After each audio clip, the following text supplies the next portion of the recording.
Shall we start? So we're reading in Book 2, Canto 6, the kingdoms and godheads of the greater life. And on page 176, there's a kind of little paragraph break in the middle of the page. Sri Aurobindo tells us that this realm, the kingdoms and godheads of the greater life, inspires us with our vaster hopes. Because of the nature of that realm, that's where our high aspirations, our hopes for a better world come from. The realm of the greater life. Its forces have made landings on our globe. Sometimes we read about this, that aliens might have come from other worlds here. In a sense, it is true.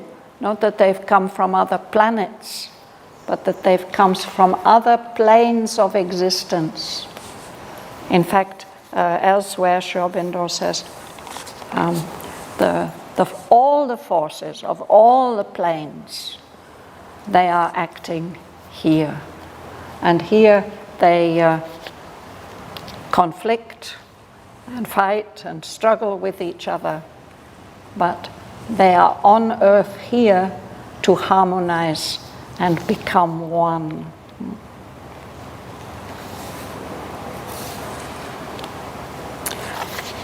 So we stopped on page 178, the line, "She has lured the eternal into the arms of time." Who is this she? This is the supreme creative force, the mother, in the form of the life goddess, the principle of life. So even now, I'm going to read one page from there. Page 178, line 178, both. Even now, herself, she knows not what she has done. For all is wrought beneath a baffling mask, a semblance other than its hidden truth, the aspect wears of an illusion's trick, a feigned, time-driven unreality, the unfinished creation of a changing soul in a body changing with the inhabitant. Insignificant her means, infinite her work. On a great field of shapeless consciousness, in little finite strokes of mind and sense, an endless truth she endlessly unfolds. A timeless mystery works out in time. The greatness she has dreamed, her acts have missed. Her labor is a passion and a pain, a rapture and pang, her glory and her curse. And yet she cannot choose, but labors on. Her mighty heart forbids her to desist. As long as the world lasts, her failure lives, astonishing and foiling reason's gaze, a folly and a beauty unspeakable, a superb madness of the will to live, a daring, a delirium of delight. This is her being's law, its sole resource. She sates, though satisfaction never comes, her hungry will to lavish everywhere her many-imaged fictions of the self and thousand fashions of one reality.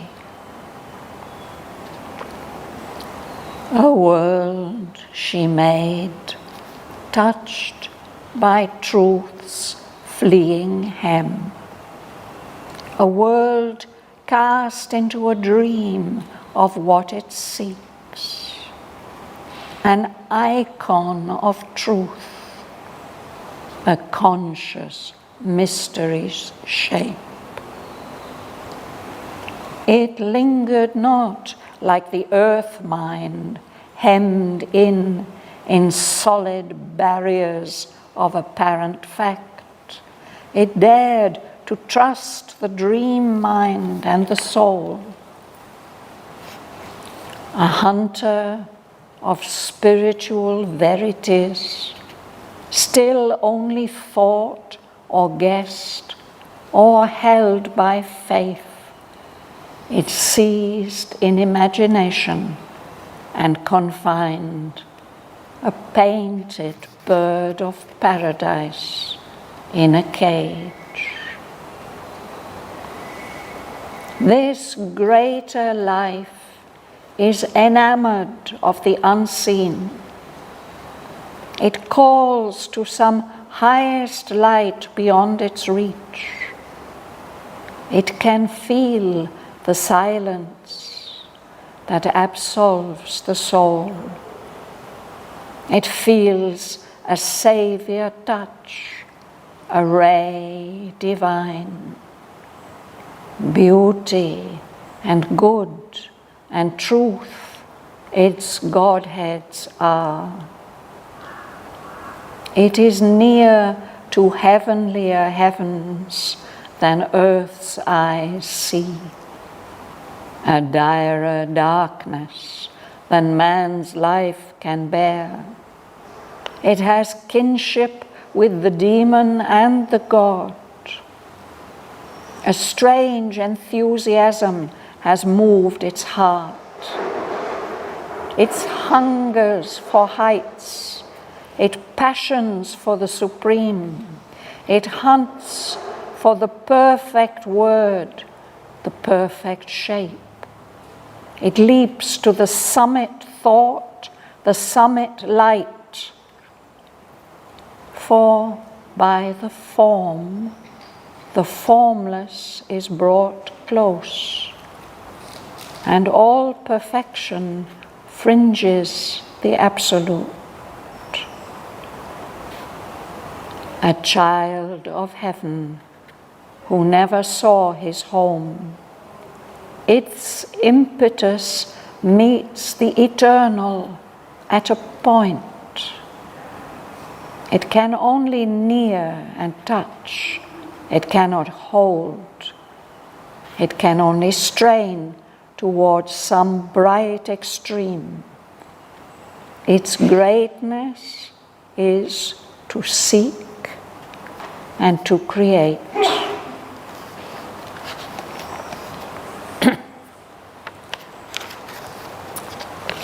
So Sri Aurobindo is describing for us the realm of the greater life.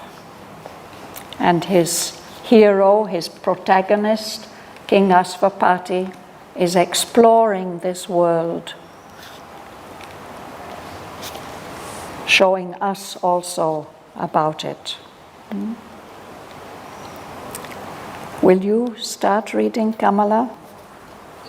Even not herself, she knows not what she has done, for all is wrought beneath a baffling mask, a semblance other than its hidden truth. The aspect wears of an illusion's streak, a false time-driven unreality, the unfinished creation of a changing soul, in a body changing with the inhabitant. Thank you.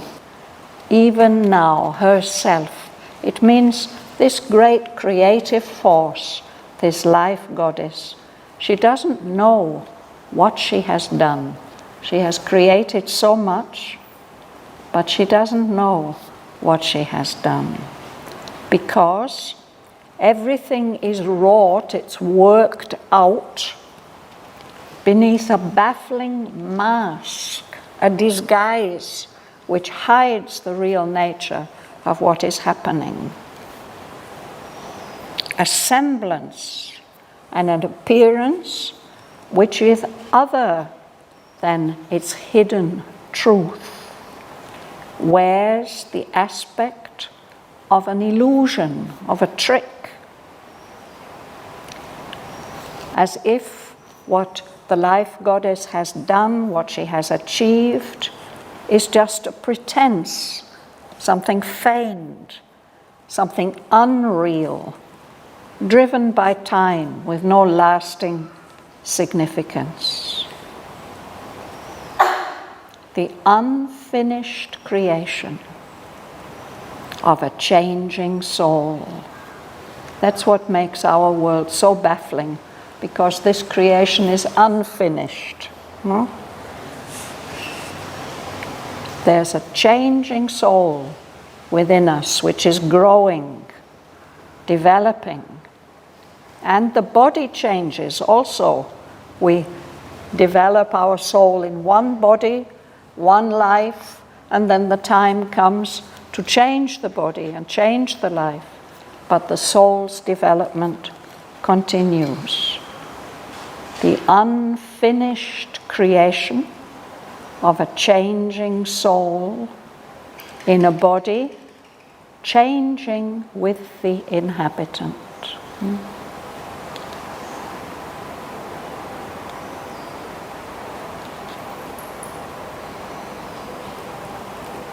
Bhavana, would you read? Insignificant her being, infinite her world. On a great field of shapeless consciousness, in a little finite strokes of mind and sin, an endless truth she endlessly unfolds. A timeless mystery forsook in time. Yes. Insignificant her means. All she has to work with is this matter, this developing life, no? So her means seem to be small and unimportant, but the work that she has to do, there's no limit to it. It's never finished. She's working on a great field of shapeless consciousness. There's vastness. And she's like an artist making a painting with little finite strokes. You know, he has a huge canvas, but he will just put a little paint, a little color here and there at a time. No? Little finite strokes of mind and sense. These are her means. She is endlessly unfolding an endless truth. She's working out a mystery that isn't limited by time, but she's working it out in time in our universe. The greatness she has in her hands have missed. Her level is a awesome and painful. The rapture and path, her glory and her force. And yet she cannot choose her level path. Her mighty heart, her body Forbids her to decide. to desist. To desist means to stop doing something. Huh? So she's trying to work out this tremendous mystery that she has dreamed of. But despite all her efforts, she hasn't succeeded. Her acts have missed that greatness. It's painful for her to go on. She's working with this passion, but it's so painful. At the same time, she feels an intense delight in it, a rapture, as well as a pang. It's her glory, but at the same time, it's like a curse, as if a bad spell has been put on her. But she has no choice. She has to continue working because of this mighty heart that's in her. It won't allow her to give up until the work is complete. Philomena. As long as the world lasts and failure lives, astonishing and falling reasons is, a falling and a beauty, unshakable, Unspeakable. Superb. A superb. a super madness of the will to live, a daring delirium of delight. Yes. So she has to go on. And as long as the world lasts, this universe that we live in, the failure, the incomplete achievement of the creative force continues. And when we look at what she has done, it's so astonishing. We can't explain it with the reason. Our reason is baffled by this work that has been done. It seems like a kind of madness, a folly, and yet at the same time a beauty, an unspeakable beauty. We can't express how beautiful it is. A superb madness of the will to live. That's what she is carrying and giving to the universe, the will to live. And that involves daring, it involves courage, trying out impossible things. And it involves a delirium of delight. Delight is the principle which sustains the whole universe. And we can't express it reasonably. It becomes a delirium. Delirium is when, for whatever reason, something in your brain is not working properly, and so there's some kind of confusion about the expression. Here it's because of this intense delight. Suresh, will you read? This is the being's love, its sole resource. She sets though satisfaction never comes. The hungry will to lavish everywhere. Her many image victims of the self, and thousand passions upon reality. This is her being's law. It's like her svabhava, her svadharma. No? This is the strength, the only strength she has. This is the way she has to be and act. This is her being's law, its sole resource, its only strength. And then the poet describes what he means. She, the goddess, the life goddess, sates, though satisfaction never comes. This word to sate is connected with satisfying. But there's a difference between satisfying something and sating something. It means if you're sated, it means you've taken in so much that you can't possibly take any more. But it doesn't necessarily mean that you are satisfied. To sate. So, if you're hungry, you may sate your hunger and yet still at the end wish that it had been a bit nicer, been a bit more satisfying. So here it's like this, she has this hungry will to lavish everywhere her many-imaged fictions of the self. What she has to do is to express and to create and bring into existence all these many images of the Supreme Self. They are fictions. She makes them up, but still they reflect the truth of the Self. These are 1,000 fashions of one reality. That's the truth which is constantly trying to express. And then Sri Aurobindo tells us what she achieves. Ganga Lakshmi, would you read? This reality means not the one. It means the one reality.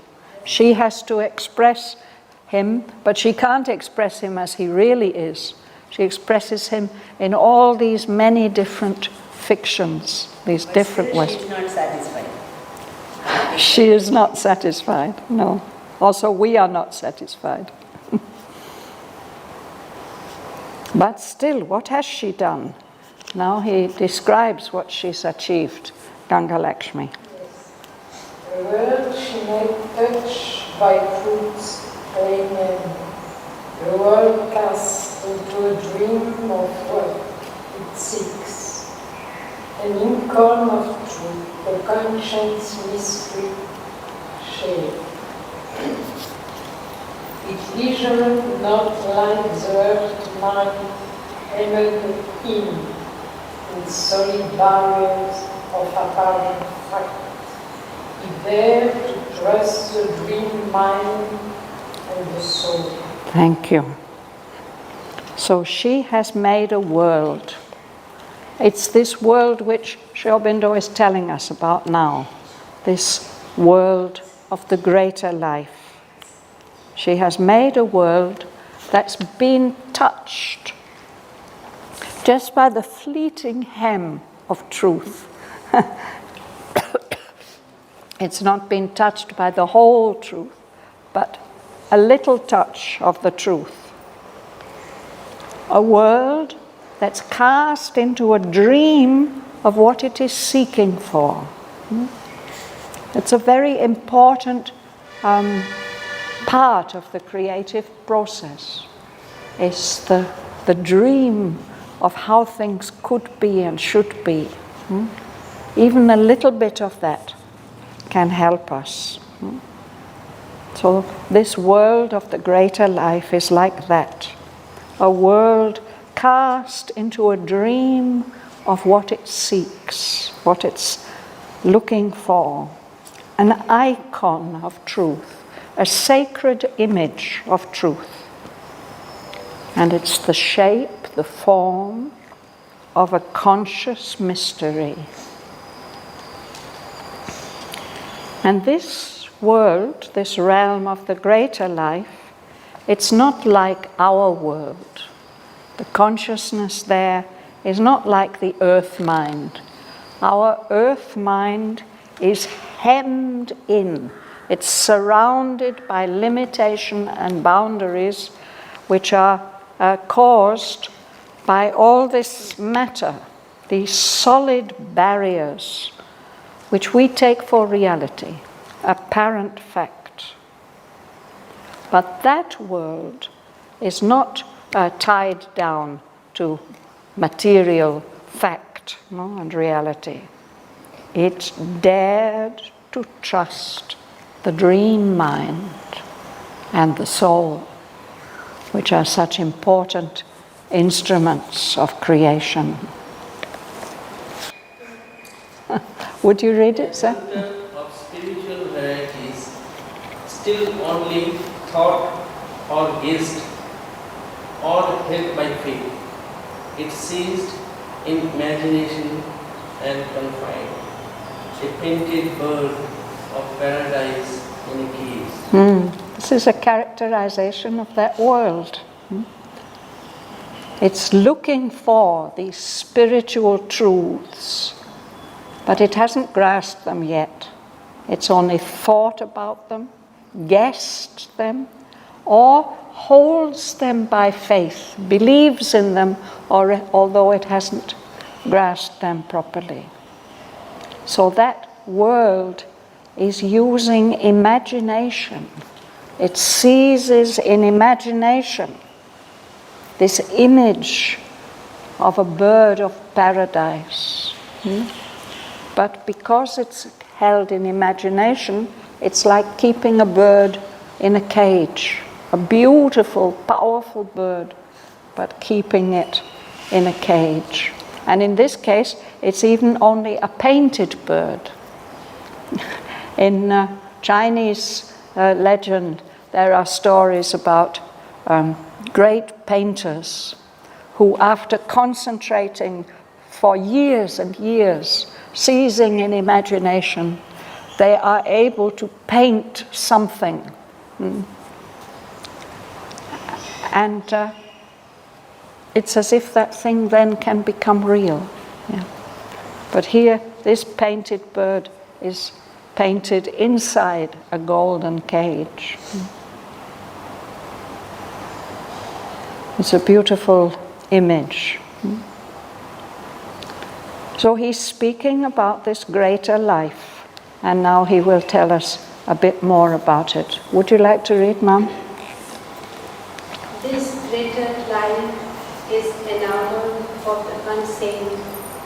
It calls to some highest life beyond its reach. It can feel the silence that absorbs the soul. It feels the Savior touch, a ray divine. Beauty and good and truth, its bodies are. You can continue. It is near to heavenlier heavens than earth's eye see, a direr darkness than man's life can bear.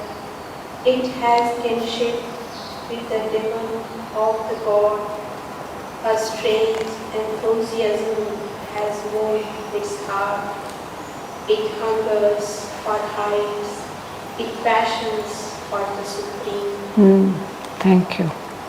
This is the realm of the greater life, which inspires us with our vaster hopes, he told us on page 176.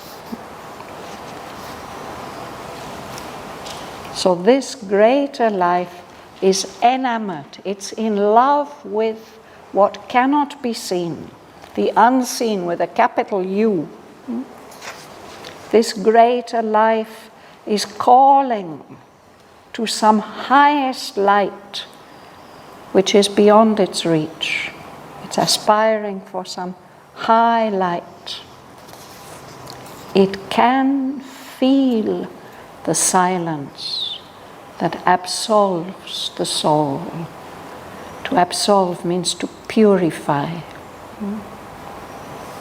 It feels a Savior touch. a ray divine, a wonderful ray of divine light. That world worships beauty and good and truth. Those are its Godheads that it worships.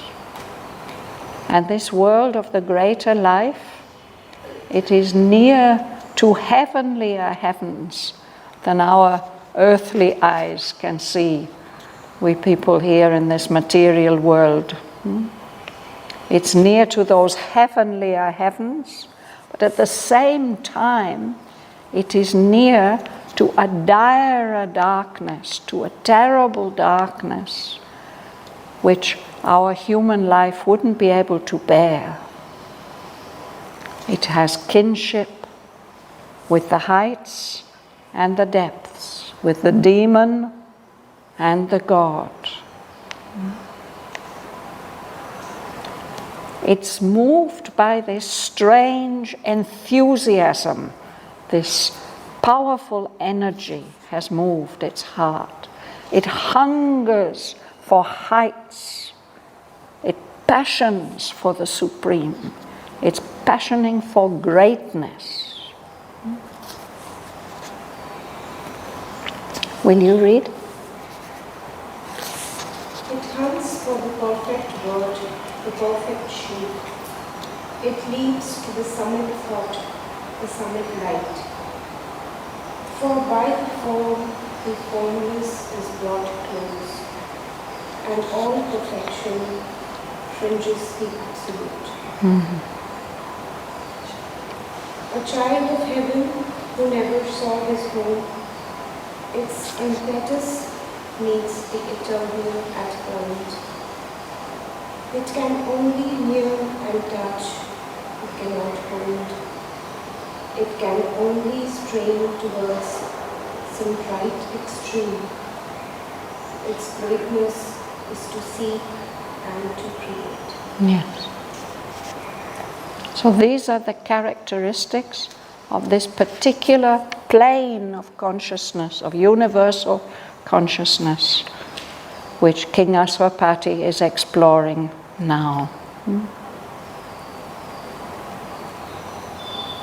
It not only inspires us with our vaster hopes, it's where our great creative moves come from.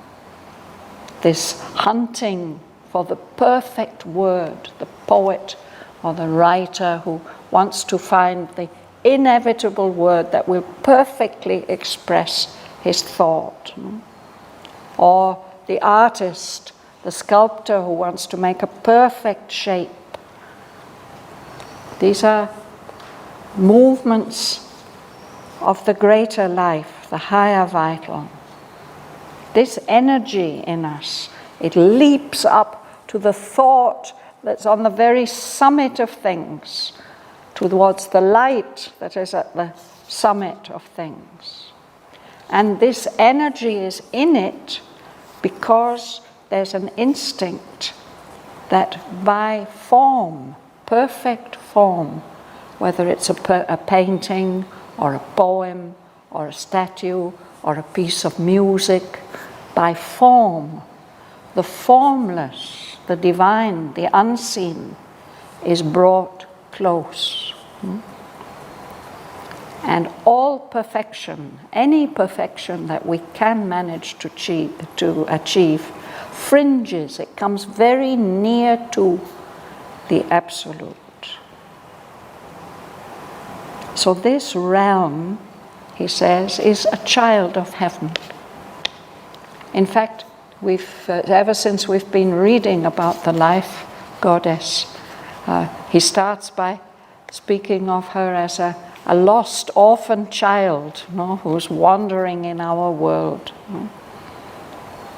This child of heaven who never saw his home. He's been lost from the very beginning.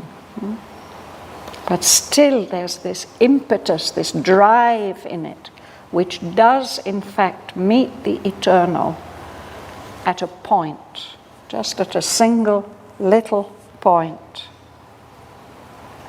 It can only become near and touch the eternal. It can't hold on to it. It can only strain, struggling towards some bright extreme. And that's what makes it great. Its greatness is to seek and to create. These may not be complete achievements, but they move things forward.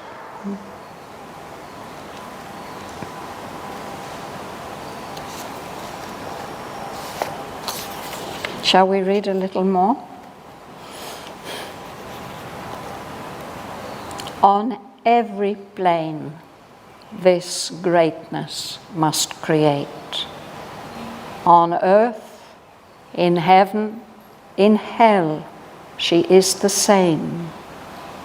Of every fate, she takes her mighty part.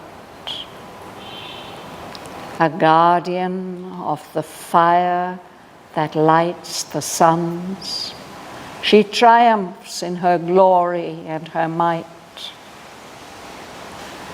Opposed, oppressed, she bears God's urge to be born. The spirit survives upon non-being's ground. World force outlasts world disillusioned shock. Dumb, she is still the word. Inert, the power. Here, fallen, a slave of death and ignorance. To things deathless, she is driven to aspire and moved to know even the unknowable. Even nescient, null, her sleep creates a world. When most unseen, most mightily she works. Housed in the atom, buried in the clod, her quick creative passion cannot cease. Inconscience is her long, gigantic pause. Her cosmic swoon is a stupendous phase. Time-born, she hides her immortality. In death, her bed, she waits the hour to rise. Even with the light denied that sent her forth, and the hope dead she needed for her task, even when her brightest stars are quenched in night, nourished by hardship and calamity, and with pain for her body's handmaid, masseuse, nurse, her tortured, invisible spirit continues still to toil though in darkness, to create though with pangs. She carries crucified God upon her breast.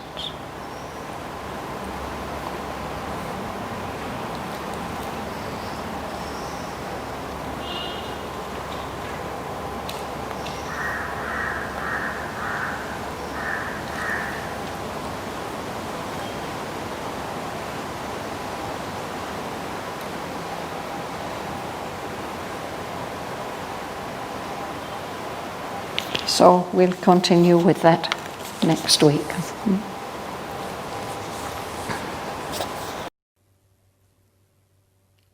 Even now, herself, she knows not what she has done.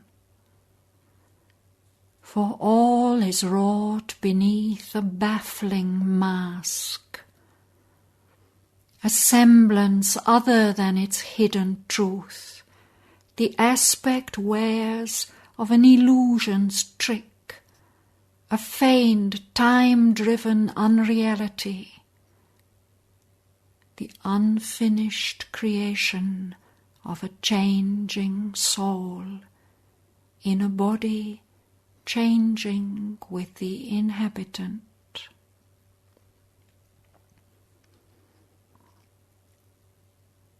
Insignificant her means, infinite her work. On a great field of shapeless consciousness, in little finite strokes of mind and sense, an endless truth she endlessly unfolds. A timeless mystery works out in time. The greatness she has dreamed, her acts have missed. Her labor is a passion and a pain, a rapture and pang, her glory and her curse. And yet she cannot choose, but labors on. Her mighty heart forbids her to desist. As long as the world lasts, her failure lives, astonishing and foiling reason's gaze, a folly and a beauty unspeakable, a superb madness of the will to live, a daring, a delirium of delight. This is her being's law, its sole resource. She sates, though satisfaction never comes, her hungry will to lavish everywhere her many-imaged fictions of the self and thousand fashions of one reality.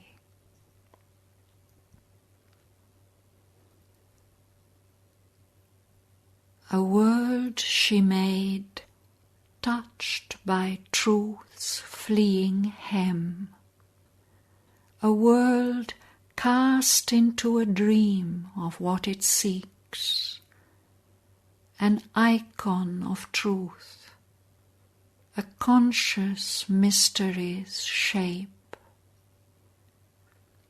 It lingered not like the earth-mind, hemmed in solid barriers of apparent fact. It dared to trust the dream mind and the soul. A hunter of spiritual verities, still only thought or guessed or held by faith. It seized in imagination and confined a painted bird of paradise in a cage. This greater life is enamored of the unseen. It calls to some highest light beyond its reach. It can feel the silence that absolves the soul. It feels a saviour touch, a ray divine. Beauty and good and truth its Godheads are. It is near to heavenlier heavens than earth's eyes see, a direr darkness than man's life can bear. It has kinship with the demon and the god. A strange enthusiasm has moved its heart. It hungers for heights, it passions for the supreme. It hunts for the perfect word, the perfect shape. It leaps to the summit thought, the summit light. For by the form, the formless is brought close, and all perfection fringes the absolute. A child of heaven who never saw his home, its impetus meets the eternal at a point. It can only near and touch. It cannot hold. It can only strain towards some bright extreme. Its greatness is to seek and to create.